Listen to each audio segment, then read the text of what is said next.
The reason why some men view emotional regulation and vulnerability as privileges and not skills is because they are operating from a framework of bioessentialism. And we've all had bioessentialist thoughts, right? Where it's like, well, boys will be boys, right? They're just born that way. Like, oh, he was aggressive. Well, he's got a lot of testosterone, so that's why.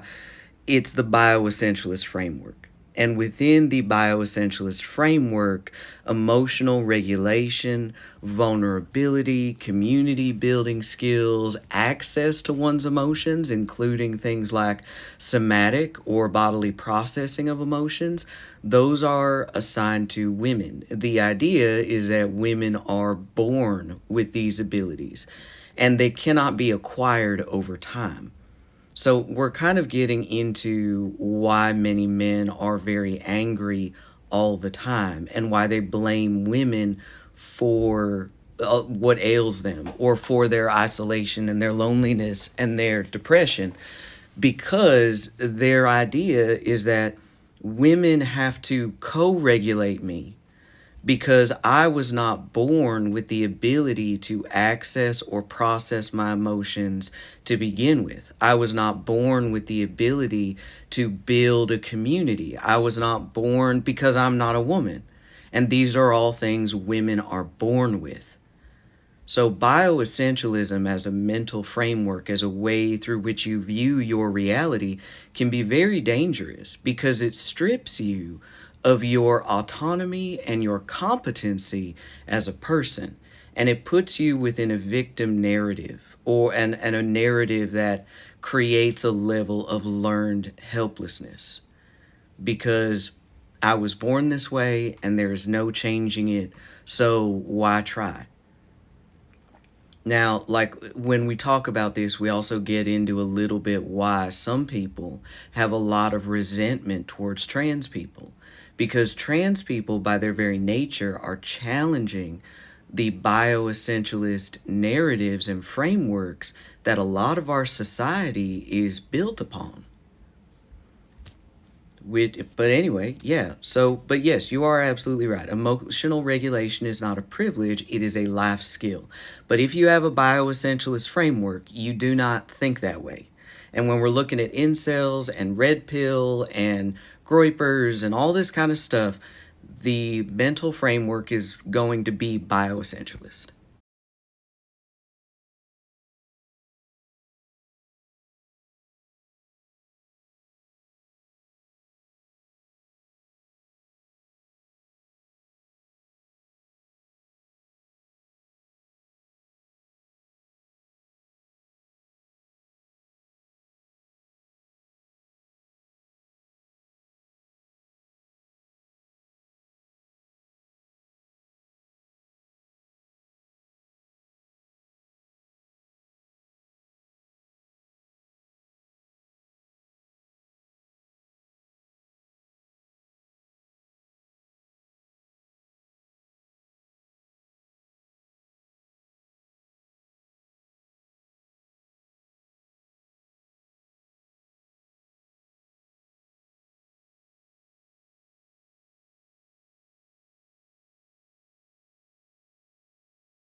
Men aren't doing the same because they're in competition with each other for manhood. Men don't form deep emotional bonds with other men. Men don't rely on other men to help them do the deep emotional work that's necessary to grow as a human being, because those men are competing for the scarce resource of manhood. And that man is a threat to their manhood, because that man at any time could revoke their man card and say, you are not manly enough, and my entire concept of self, my entire gender, my entire identity is threatened and may even crumble in that moment. But at the same time, that man does not affirm my gender, because in order for me to be a man, I need to have a woman. I need to dominate somebody else in order to be a man. And I'm not going to do that at work, because we live under a capitalistic hellscape. I'm not going to be the one dominating in a work environment or a religious environment, so I have to dominate in a romantic environment, and that has to happen with a woman. So if I don't have a woman to dominate and to have reign over, my entire gender identity is in crisis.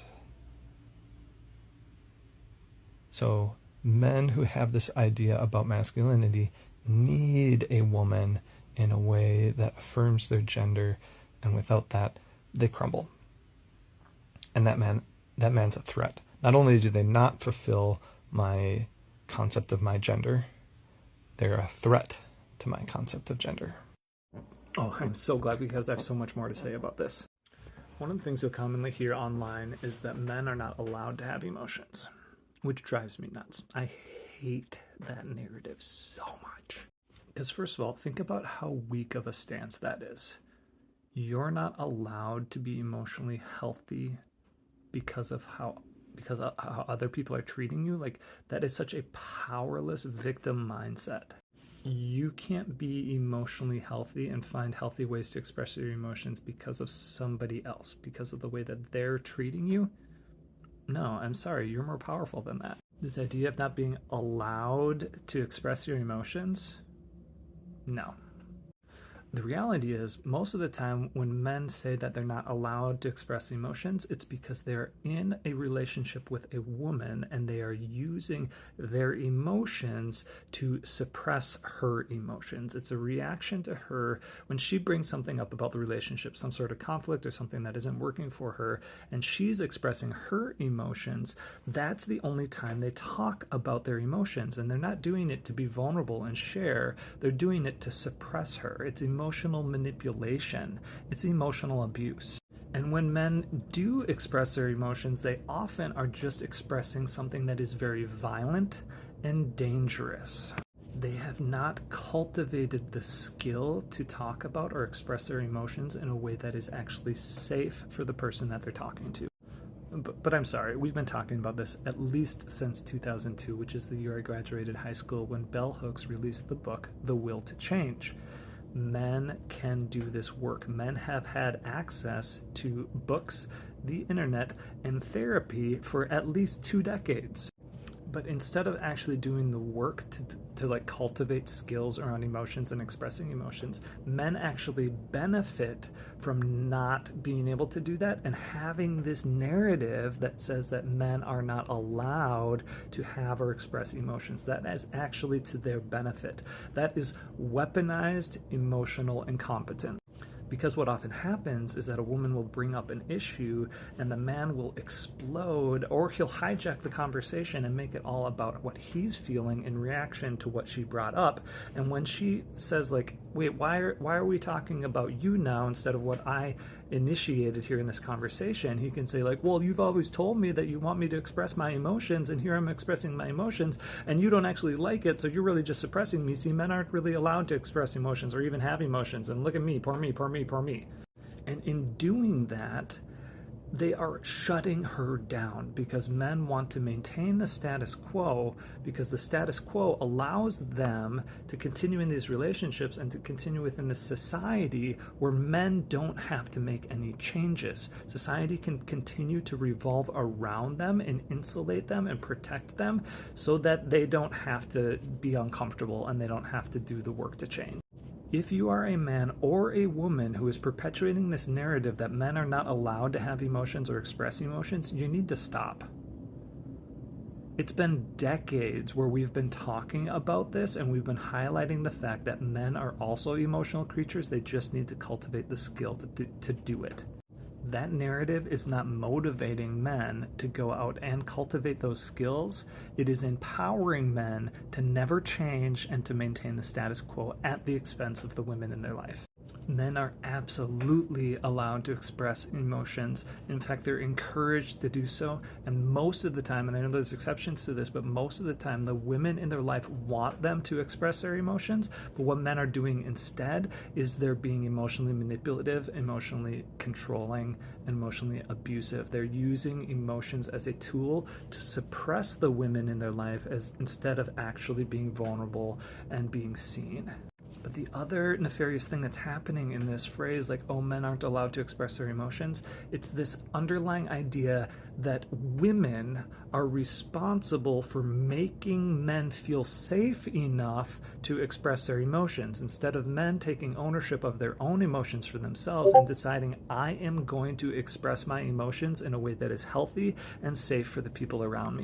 Again, men want women to solve their problems for them, and that narrative around men not being allowed to express their emotions puts the emphasis back on women, at least most of the time.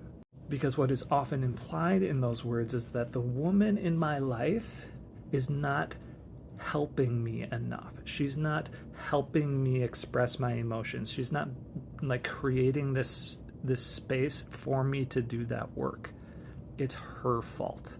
The fact that I'm not expressing my emotions and that I'm not being healthy with my emotional life, it's because of her. And it is also her responsibility to fix that and teach me how to have emotional vulnerability and emotional health. So please, I am begging you to stop using the phrase that men are not allowed to express emotions. It's just not true. And it also perpetuates a patriarchal narrative that keeps men enslaved to this bullshit at the expense of women. Whenever men have issues, it costs women something. So I know this comment is like very infuriating for a lot of reasons, but I just want to point out that you are proving that masculinity is a performance. It is not a biological certainty.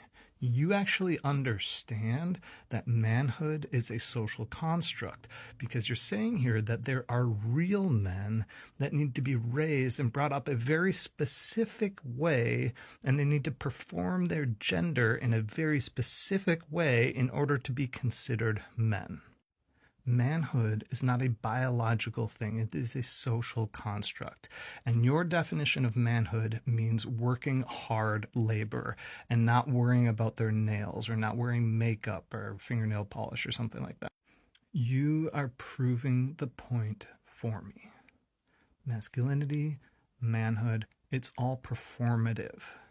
It's all a construct of society, and we live in a patriarchal society which wants to shoehorn people into very specific roles. And for men, it's this like disattached from their own emotions, just work hard, nose to the grindstone, don't care about people's feelings or emotions, be emotionally repressed, be violent, be aggressive, be angry, be able to assert your dominance, because patriarchy values dominance above all else. You are proving the point. You have adopted a patriarchal masculine mindset, and you think that that is the only way that you can be a real man. And the fact that you think that there is such a thing as a real man versus just there being men proves the point. There is no such thing as real men. There are just men. Unless you believe that there's no difference between the biological males and the social construct of manhood, which a lot of people will argue for that. A lot of people in your position will say that being a man and being a male are the exact same thing. But that's not the argument you're making here, is it? You're actually arguing that manhood is a performance. and that you are frustrated that men, the people who identify as men or the people who were born biologically male, are not performing their manhood correctly. That is frustrating to you. That is offensive to you somehow. And you want to raise boys to be real men. You are perpetuating the idea that manhood is performative. Now, I think that your idea, the role that you want to assign to men, the performance that you want men to play out in the world, is a very toxic and harmful one. But the fact remains that both of us believe that manhood, masculinity, is a social construct. It is performative. I think your performance is toxic and harmful. You probably don't like mine because it doesn't live up to what you think men should be. And there we disagree. But what we don't disagree on is the performative nature of manhood. I'm sorry, but I can't just keep going back and forth in the comments here. The connection between manhood and biological maleness is a social construct. Manhood, manness, is something that society has created. It is a role that certain people are supposed to play. The connection between those two is that when doctors look at the genitals of somebody and they see male genitalia, they assign them a role. They say, you have to live out this role. You are a man now. You're a boy, and eventually you'll change gender into being a man if you perform your gender correctly and you get promoted to manhood. The connection between those is a social construct. It is something that is placed on people based on how their genitals appear at birth. That does not mean that biological maleness does not exist. I am not denying the existence of a biological male. The reason I'm not addressing biological issues with male bodies is because I am talking about gender. I am talking about social constructs. I'm talking about the way that men, people identify as men, and people who society sees as men, socialize and condition these people to think and act a certain way, to perceive themselves and to perceive women a certain way. Masculinity is not something that is determined by biology. In fact, many biological females can actually live out masculine traits. In fact, in our capitalist patriarchal society, many women who are trying to succeed in the business world or in the political world have to adopt patriarchal masculine traits in order to succeed, in order to be promoted. They are living out the values under what our society is deemed to be masculine so that they can win, so that they can succeed in this fucked up system. That doesn't have anything to do with their biology. That is a social conditioning thing. They have adopted the values. They've adopted the role of masculinity. You're trying to draw a connection between biology and gender, and I think the only connection there is the social construct of gender that we place on people. The only connection there is the construct itself. Are male bodies different than female bodies? Yes. Absolutely, they are. And nobody denies that. And you trying to argue and say that I'm trying to eliminate biological differences or biological sex, that's not true. I'm not trying to eliminate that at all. I am trying to separate those two things because sex and gender are different. And the only reason you think I am trying to eliminate biological sex is because you still don't understand the difference between sex and gender.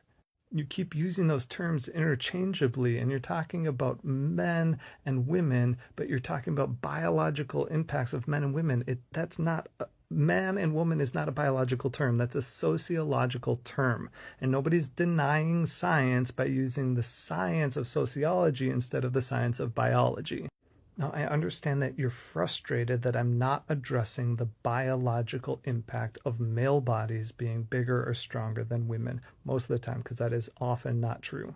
But when I made a 3-minute video talking about gender and the social constructs and the social conditioning that men have in their brains, I was not talking about sex. And I do not have to talk about everything in order to talk about something. you are trying to change the topic of this conversation. You are saying that what you want to talk about is the most important thing. In fact, me not talking about what you want to talk about is offensive. And that is just not a reasonable expectation to put on any creator. You are welcome to be offended that I did not talk about everything. But what I do talk about on my channel, on this platform, is patriarchal masculine programming that lives in men's brains and lives in the brains of people who are socialized and conditioned as men. But the only reason I'm pushing back against you is that a lot of the arguments that you're using here are turf ideology. It is bioessentialism. That is the path that you are walking down, and it is inherently anti-trans, and it is very, very, very dangerous. Violence is not knit into the DNA of male bodies. If studies have shown anything, they have shown that male bodies have a tendency towards competition. But violence is an expression of that which is socialized. That is a social dynamic through patriarchal masculine programming. So to summarize, biological sex and gender both exist. They are distinct, they are different, and the only thing connecting those two is the social construct of gender itself, because that gender gets assigned based on how doctors perceive somebody's genitalia. And yes, people in male bodies generally, often anyway, have bodies that can be more dangerous if they are violent towards people who are in female bodies. I understand that.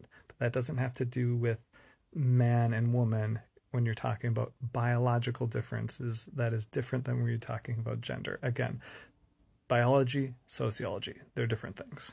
And I would absolutely welcome you to make a video and talk about how the biological differences between a male body and a female body are impacting women. Feel free. Feel free.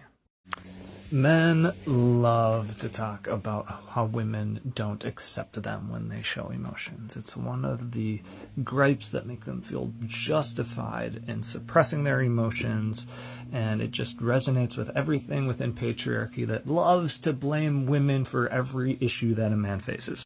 But I am convinced that most of the time, not all of the time, but most of the time, the reason women don't like it when men express their emotions is because they aren't safe.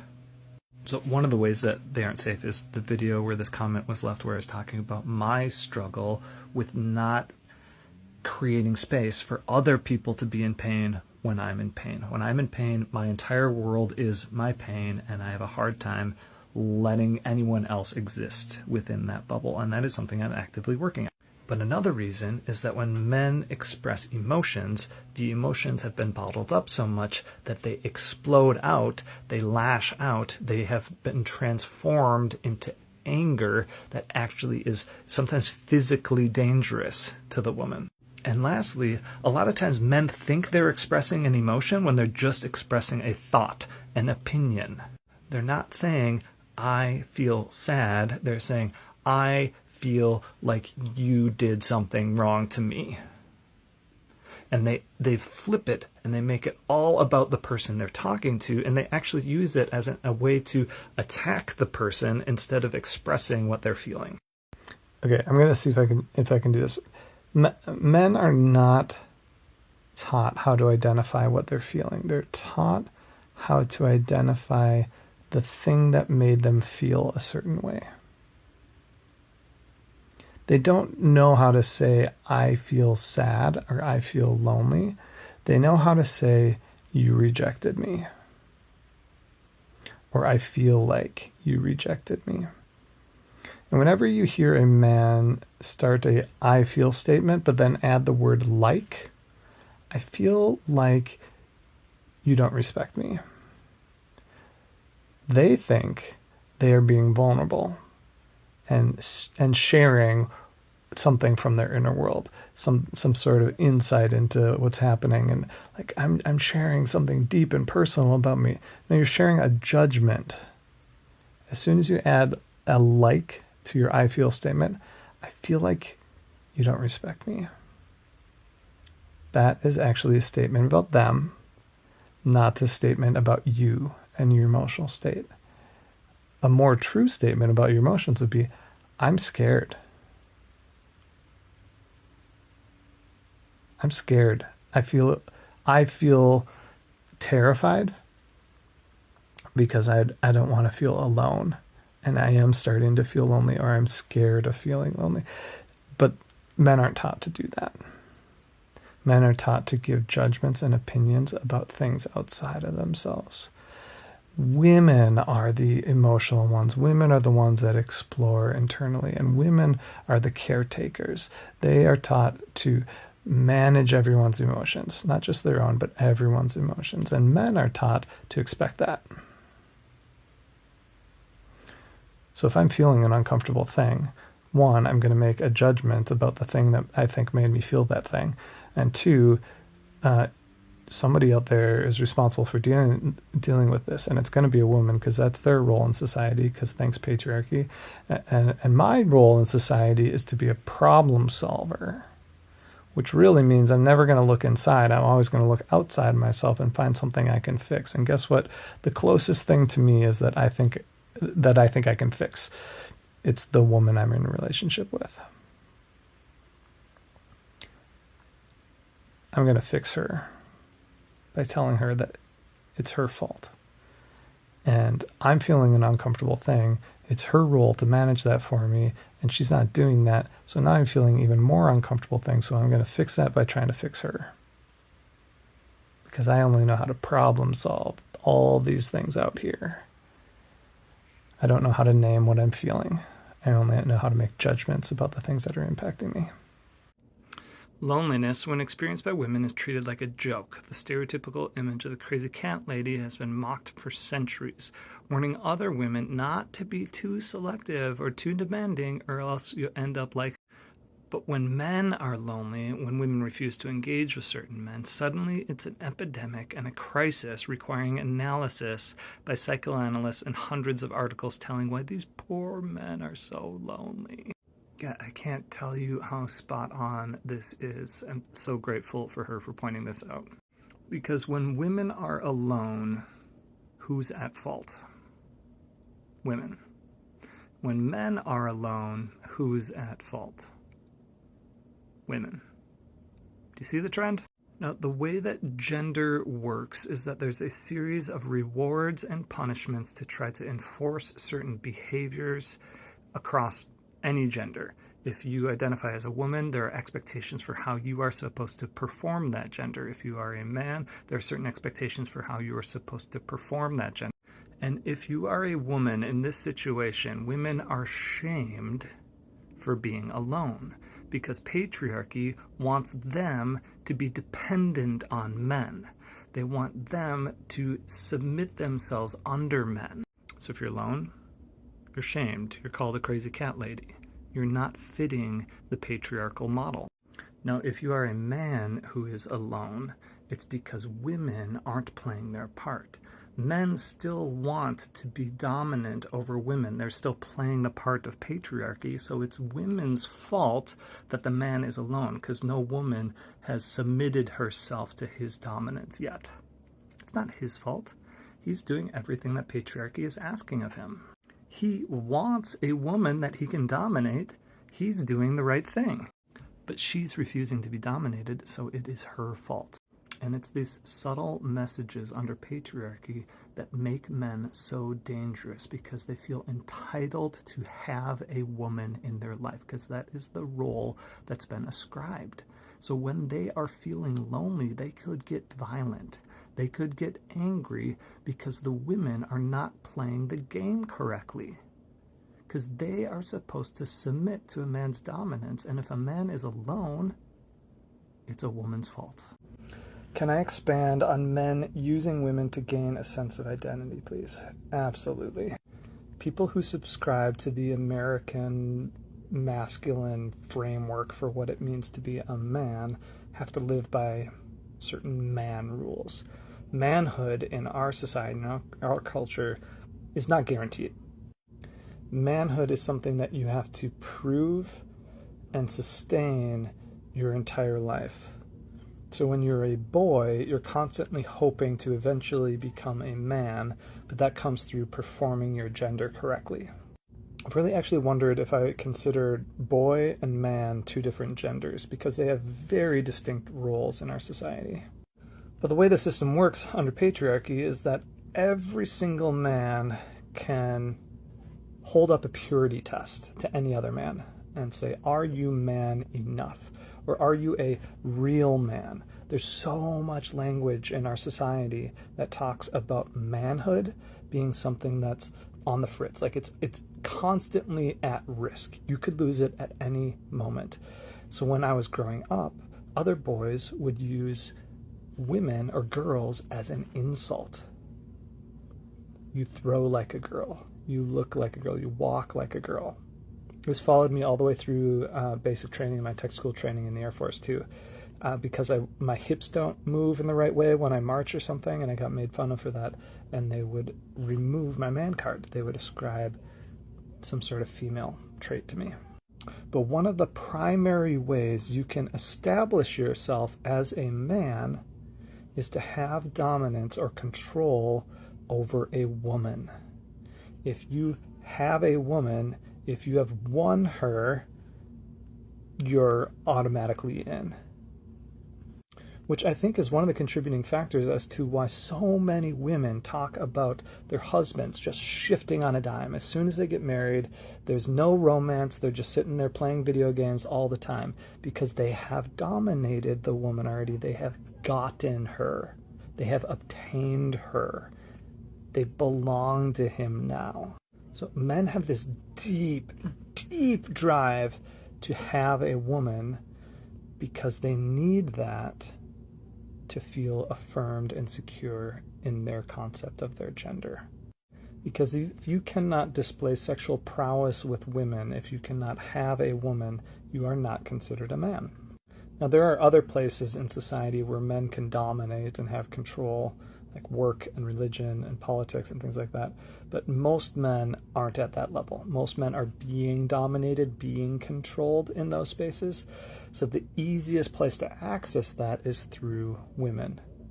And what happens at work, or what happens in politics, or what happens in religion can make them feel emasculated because somebody else is dominating them. So whoever the other person in power is showing them that they are not as much of a man, or maybe they're not a real man. So all of a sudden their identity starts to come into crisis. So then when they get home, who do they take that out on? Who do they use to reassert their gender? To affirm their gender, they have to display dominance and control over the woman in their life. They could also do that over the kids too. Control and dominance over kids is another way that men can affirm their gender. But we see so many women, especially right now, who are really, really content to be single. They're fine with it because they don't need a man to affirm their gender. And gender in our society really is upheld as a very central part of our identity. I hope someday that that's going to change and we're going to move away from these gender constructs into something better. I don't know what that'll be yet, but for now, gender is a huge part of people's identity because that's how we've built our society. So women feel more secure in their gender because they just are a woman, and men are always wondering, am I a man? Am I a real man? Am I enough of a man? I mean, watch the Barbie movie. Enough, right? Like, that is the question that men are always struggling with, and it leaves them very, very fragile. So the question that men need to be asking themselves is, am I pursuing this relationship for myself? To like appease my crisis of gender inside? Am I using them to try to affirm my gender? Or do I actually see them as a whole human being and want to partner with them in this life on whatever level makes sense for that relationship and move forward together, helping each other carry the weight of life? Is that what's going on here? Or am I just using you so that I can feel like a man? If bioessentialism was going to free women, it would have already done so Well, no, that's not what biological essentialism means. Biological essentialism is a belief that certain social roles are essential to certain groups of people because of their biology. So, for example, women can give birth, therefore, women's social role is to be mothers. Saying that women are adult human females is not a biological essentialist definition because it makes no statement about what women's roles should be socially. In the past, before feminism, if you asked someone to define a woman, they would describe a social role. They would say that women are the fairer sex, they're passive, submissive, belong in the home. What feminism did was introduce the idea that women's role does not have to be traditionally socially defined. That all being a woman is the very neutral, physical, material fact of being female. It's the most progressive definition. Okay, guys, we need to talk about gender essentialism, aka bioessentialism. You are not, quote unquote, the real catch just because you're a woman. Even though you could argue that statistically, if you grab any average woman off the street and any average man, the woman, on average, would be expected to be a little bit more caring. But these are here because of socialization and not biology. And we cannot conflate the two. I'm expensive and he should be happy to pay for me because I'm a catch. I'm the real catch. I'm not telling you how to live your life. Have that relationship, girl. I'm not stopping you. I don't give a fuck. I'm just saying it's not progressive or productive. It's not pro-women necessarily either. I'm tired of acting like equality isn't the correct answer here. You cannot, and this is an objective truth, you cannot take a demographic, any demographic, and say that they are intrinsically better or worse by virtue of their genes. That's bioessentialism, not because I said it was, but because that is the textbook definition of it. And gender essentialism, yes, does exist. There is no form of bioessentialism that is productive, that is good, and that is also an objective truth. The goal is equality, not to have a benevolent patriarch. But fuck, oh yeah, I'm just a fake feminist. What do I know? Like, I don't care at this point. I'm not telling you what to do. I'm not telling you what to do, babe. I'm just saying, do some reading. I'm also not saying that it's worse than misogyny. Did not say that, because I know someone's going to say that in my comments. I'm also not saying this for men.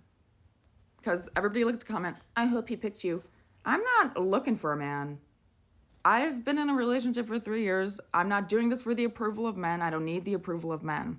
Next. I really dislike having online conversations about misandry because no one actually understands what misandry really is. Because a lot of times when people point out and say, oh, well, saying that men should go to war and not go to coffee shops and drink matcha is misandrous, that isn't misandrous. That's bioessentialist. It's bioessentialist, which therefore, in a way, reinforces gender roles, which then is misogynistic. But it's not misandrous. Mocking men against their own constructed ideals of masculinity isn't misandry. Because for centuries, men have positioned themselves as warriors and leaders and protectors, and they use those claims to justify political dominance, social control, and the exclusion of women. Women making fun of men for failing to live up to those ideals that they created. It's not misandry. It's just irony. It's role reversal. It's cultural satire. It does lead into bioessentialism, which then leads to reinforcing gender roles, like I said, but it's not misandry. A true misandrist wouldn't say things like that. What she would say is that men are biologically inferior. A misandrist would say that men are incapable of morality. Men should not be left around children. Men should not be teachers and work with little kids. She would state that men are naturally inferior. Men are inherently dangerous, and all men are capable and have the desire to harm women. For misandry to be parallel to misogyny, it would have to be essentialist, it would have to be derogatory, it would have to be aimed at dehumanizing men as a whole. Most misandry content online isn't like that. Most misandry content is just bioessentialist joking, it's irony. Like, it's not real. Even these bioessentialist jokes, which in a roundabout way do end up harming women, do not equal to structural oppression. Misogyny operates in law, it operates in governments, in economies, in religion, in families. Misandry operates in online jokes. These do not dictate men's life choices. So even when women dabble and like make bioessentialist humor, that's not equivalent and does not replicate the weight of misogyny. I feel like misandry and misogyny and homophobia and bioessentialism and all of these terms have been just collapsed into one category, and we're using these all interchangeably. I'm not saying they aren't related,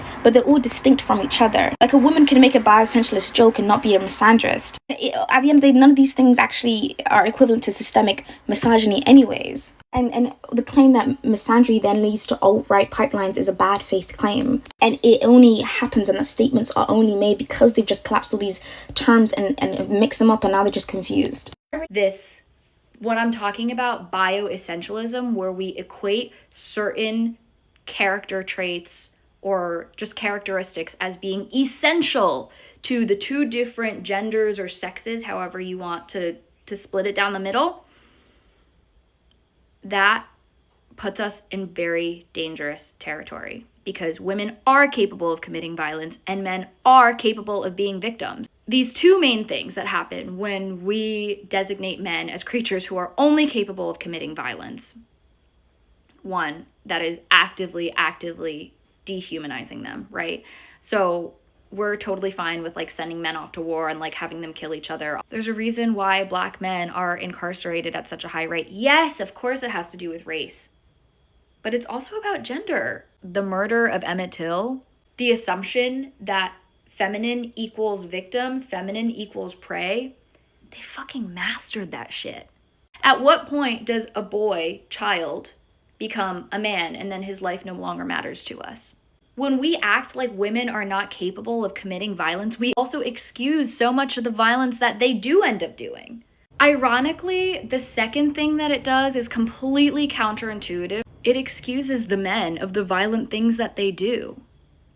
When we say, of course men are violent, they're all cheaters, and they're all liars, what happens then when a dude cheats? You're like, oh, of course he fucking cheated, he's a fucking man, men are dogs. We start excusing the behavior of men, and we should hold them to higher account. There are people that I love and care about who are men.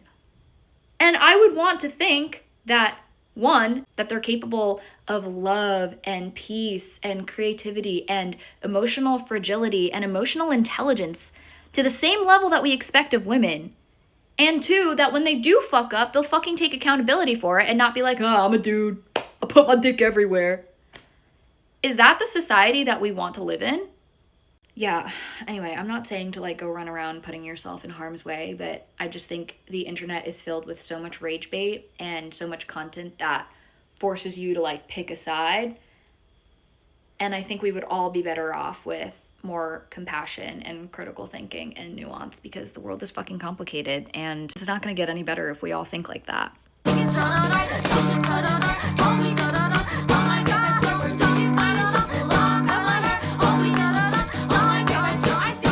So this argument that a lot of people are dancing around in my comment section requires you to put a lot of words in my mouth. The end part that got cut off about me saying whatever is harmful to men, I didn't speak about anything being harmful to men. I didn't say I'm going to get mad at the misandrist and not the bioessentialist divine feminine housewife. Implying that I can't dislike two things at one time is very interesting. As interesting as implying that males are born inherently violent and that women are biologically victims, and that that's an inescapable biological cycle that's just innate at birth. That takes the onus and the choice off of men, that they are raised to uphold misogyny and then they continue choosing to do that.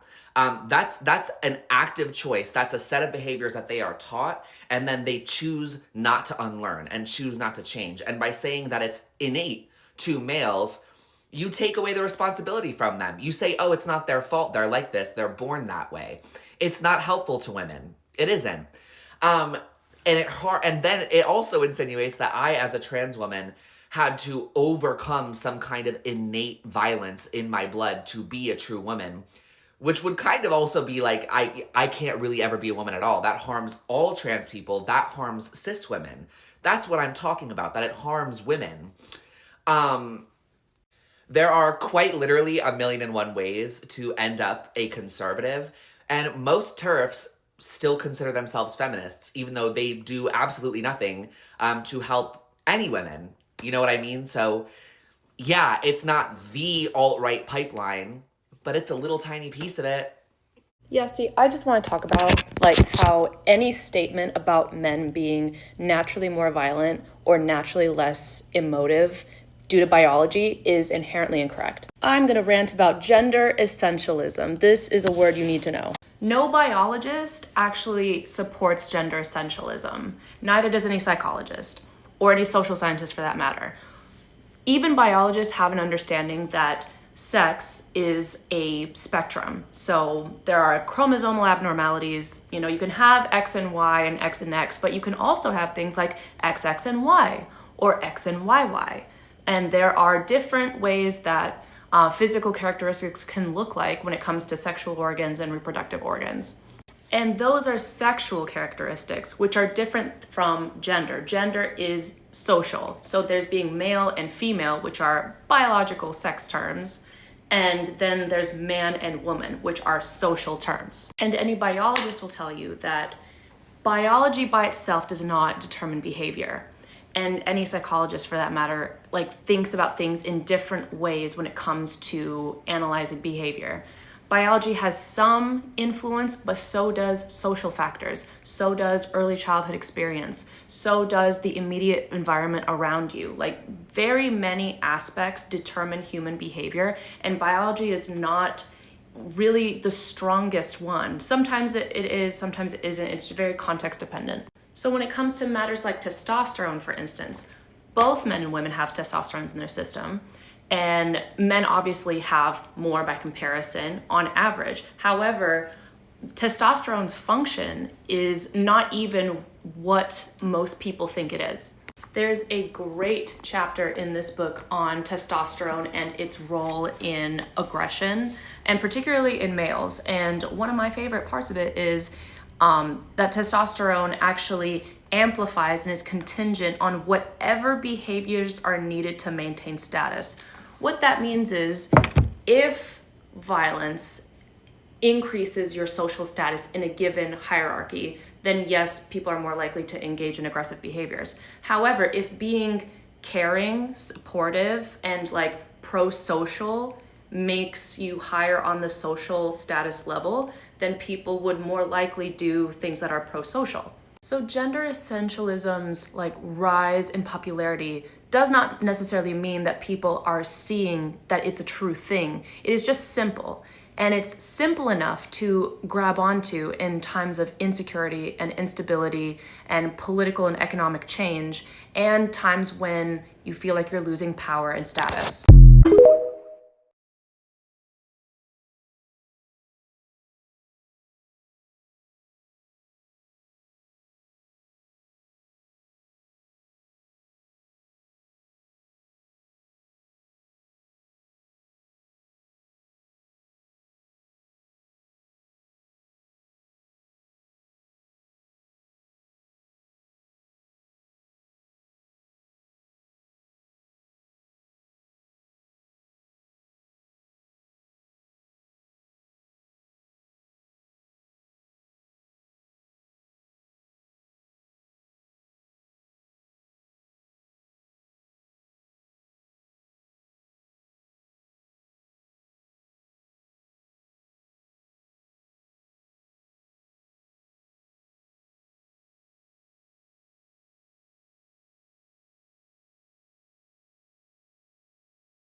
81% of women have been sexually assaulted, 1 in 6 have been raped, 1 in 4 women are the victims of domestic violence, 98% of perpetrators of rape and sexual assault are men, 95% of perpetrators of domestic violence are men. Well, so what I would say is, going back to biological differences, men are naturally inclined more towards aggression than women are. Have you ever played the video game series God of War? It's one of my most favorite video game franchises that I've ever played. God of War is about this Greek demigod from Sparta called Kratos, who made a deal basically with the war god in order for him to gain absolute power in exchange for a lifetime of servitude. Well, in that servitude, the god led him to a village where, unbeknownst to him, his wife and child was at.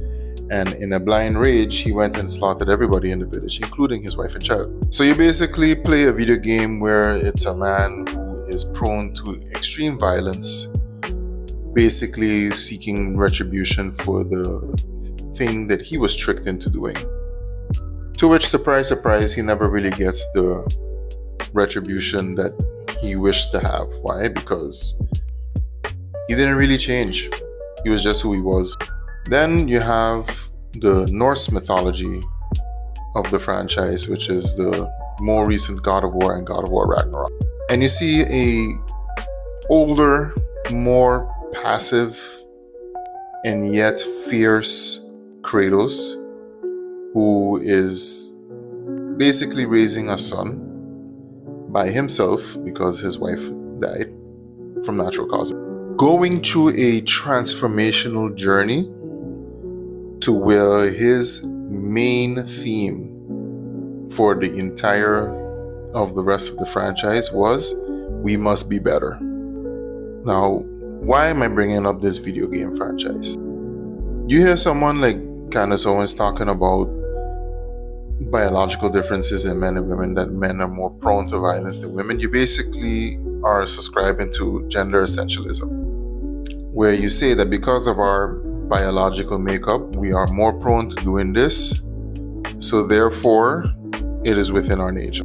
And in the God of War series, in the Norse mythology, is all about overcoming your nature and being better than your nature intended you to be. Where you see the consequences for those who do not overcome their nature, and also what could happen once you do master who you are and choose intentionally to be better.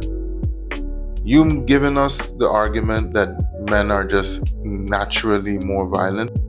You're basically justifying the violence that men perpetuate, and I'm not having that shit no more. We need to be better, not just for women's sake, but our own sake as well. Right now, there are women who are so desperate in order for them to be safe is that they are considering arming themselves. I don't want that. But at the same time, I don't blame them for feeling that way.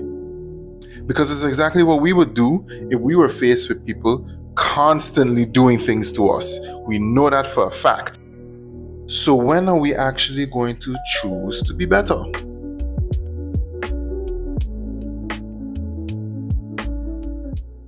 Hi, I'm Dr. Cruz. I study race and pop culture, and this comment says it's inherently in them. It's not in our DNA to be inhumane. And for context, the them they're referring to is white folks, and the our they're referring to is black folks or people of color in general. And this comment was left on a video where I was talking about the history of slavery in the United States. Now, bioessentialism is never the move, so let's talk about this.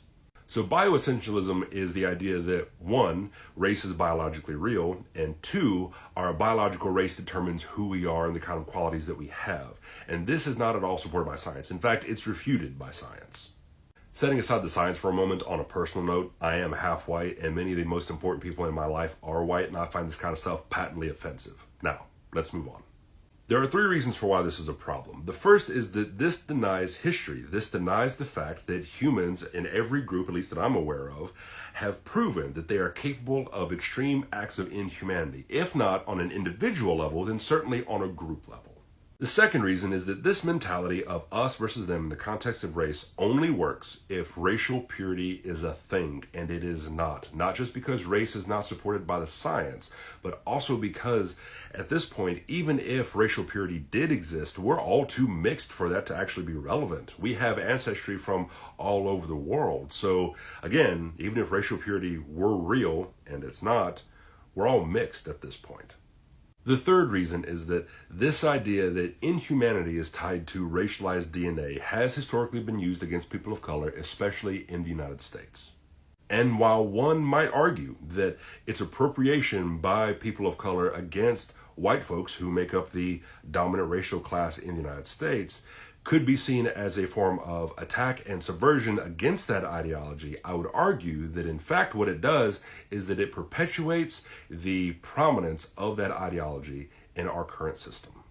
And because in our current system, racial oppression is still very real, the perpetuation of this kind of thinking will only hurt all of us.